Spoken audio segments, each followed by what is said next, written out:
Well, good afternoon. I'm here to share with you a different concept in managing your career. It's called Lean Out. And I'll just bet a few of you have read Lean In, and I would highly encourage you to read it. And if you work in corporate America, there's great advice there. Go for it. I've taken a different path. I leaned in, and then I leaned out. So let me take you back. It's 1970. I get out of college. I have a degree in communications. And most importantly, I have two things every girl wants when she graduates from college in 1970. An engagement ring and a wedding day. I have them both. The wedding date's in September, but the fiance has to finish his student teaching to be a math teacher in the fall. So what's that mean for me? I got to get a job. I don't know how to find a job. You know, I spend my life now coaching people how to get jobs. I don't know how to get a job. I did everything you do that you don't know how to do. They didn't have Monster.com. We had the Columbus Dispatch Sunday Want ads. And I read them, and I ran to interviews, and every interview I'd go to, it turned out to be another employment agency. And you know what they wanted me to do? They wanted me to work on commission for no money and try and place people in jobs. Maybe that was something for the future, but that wasn't going to work. I needed a paycheck. I had to support our little family of the two of us for a while. Well, lo and behold, one of those women took a shine to me. And she said, well, you know, I see you have a degree in communications. You've taken PR courses. There's an opening at Madison's department store downtown. They need a PR person. Wow, great, I'll interview. So that Monday morning at 10 a.m., I'm living in an apartment north of campus with 3 roommates. That was before those days you moved in with your fiance before you got married. So I get all dressed up in my white linen dress, my patent leather shoes, my pantyhose, and I walk up to High Street to catch the bus. And I fell down. I fell down. I skinned my knees, I dirtied my dress. I was horrified, I cried. I ran back to the apartment as quickly as I could. I got on the phone, no cell phones then either, and I said, I'm sorry, I can't be there on time. If you could just give me a couple more hours, I'll pull myself together, but I've had an accident. And the woman was very kind. She said, I understand, it's okay, let me call them and see what they have to say. She calls back 10 minutes later. They're not interested. Well, why would they be? You know, I've written one press release in a PR class at OSU. I can't even walk to the bus to catch the, you know, I fall down. You know, why would they hire me? So I start looking in the want ads again. I find this job for a personnel assistant, and it says, you know, you need 3 qualities. You have to communicate, have initiative, and be organized. And I thought, well, I got a degree in communications. And I'm pretty organized, and I have the initiative to pick up the phone and call them. And I got an interview, 3 o'clock in the afternoon. My roommate came home with the car, drove me to the interview. A week later, it was my birthday. They called, I got the job. I was a personnel assistant. Had no clue what that was going to be. But I learned. It was a little restaurant company. It was a great experience. They had just hired their first personnel director. They hired him from Xerox. They were serious about really putting this thing together, and I was his assistant. He didn't even call me a secretary, even though I really was a glorified secretary. But I had some administrative responsibilities. So anyway, fast forward, get married, the husband graduates, he becomes a Marine Corps officer, not a math teacher. And we go to Virginia. I try and find some work. As a military wife, nobody's interested in hiring you. So I do 5 days of substitute teaching for $15 a day. And 3 days into that, it's a middle school. These kids are miserable. I'm telling them to go to the office. I walk out of the classroom one day, and written in chalk in big letters is Crossley is a bitch. And I went, they're right. I shouldn't be here. Get me out of here. So anyway, I continued my life as the military wife. We go to California. We have the obligatory military baby. And then my husband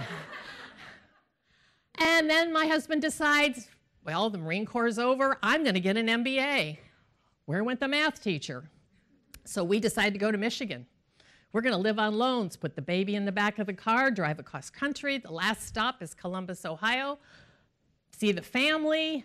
The former boss calls, says, gee, we got 120 restaurants in 6 states. I have a staff of 5. You and your husband come on out for dinner. I want to talk to you about coming back to work for us. I said, come back to work for you? We're going to Michigan to live on loans. You think that's funny? Darn straight it was funny. Well, long and short of it, stayed here. I went to work. The neighbor watched the baby. He got his MBA. He starts his career. I'm continuing with mine.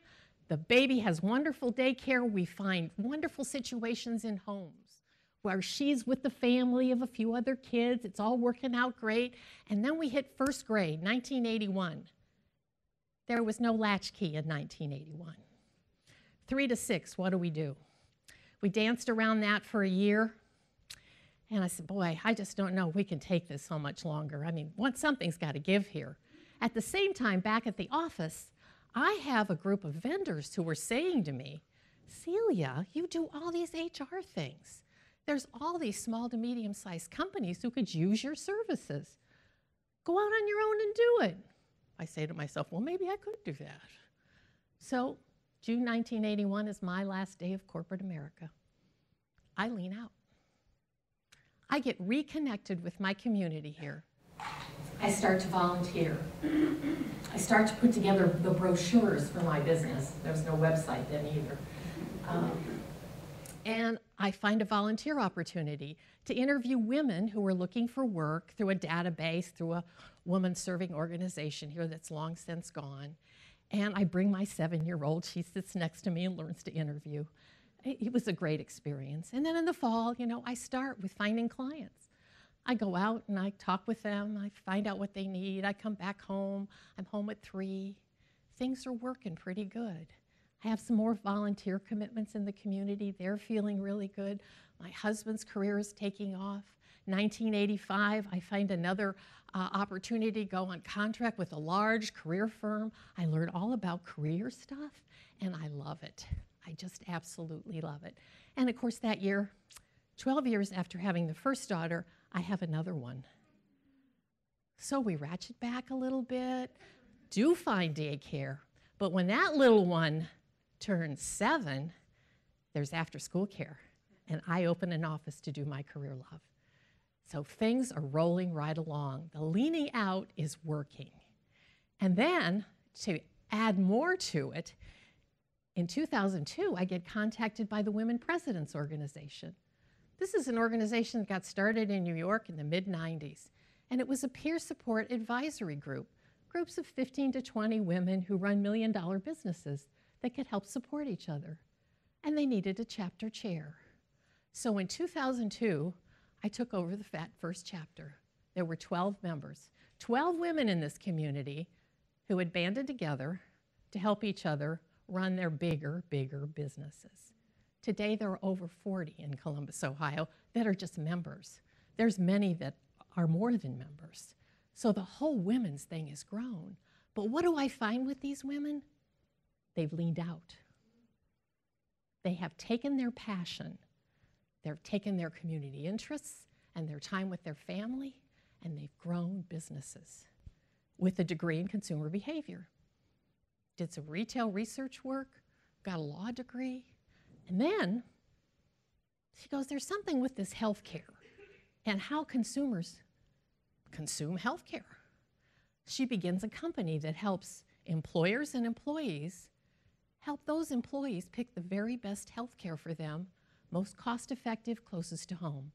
She sells this service all across the country. She is now growing 300 to 500 jobs in Columbus, Ohio. That's what women are doing. Plus, she volunteers. And she does spend time with her family. Another one. She had worked in the long-term care industry. She found out that, all these nursing homes need interim administrators. They need some help. They also need to keep up with the regs. She leans out, starts her own business, growing exponentially. So what do I see with all these women and what I've done? They live their values. And I would say I've been fortunate enough to do it.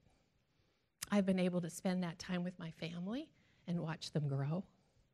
I've been able to spend time with my community and watch it grow and watch my business grow, and then be blessed enough to be with all these other women who are making it happen as well. It really is a great time to lean out. So in conclusion, really what I'd like to share with you is something that was said by the great philosopher Elvis Presley. He really did say this, that our values are like fingerprints. Everyone's are unique, and we leave them on everything we touch. So you touch everything you value and have lots of success, whether you lean in or lean out.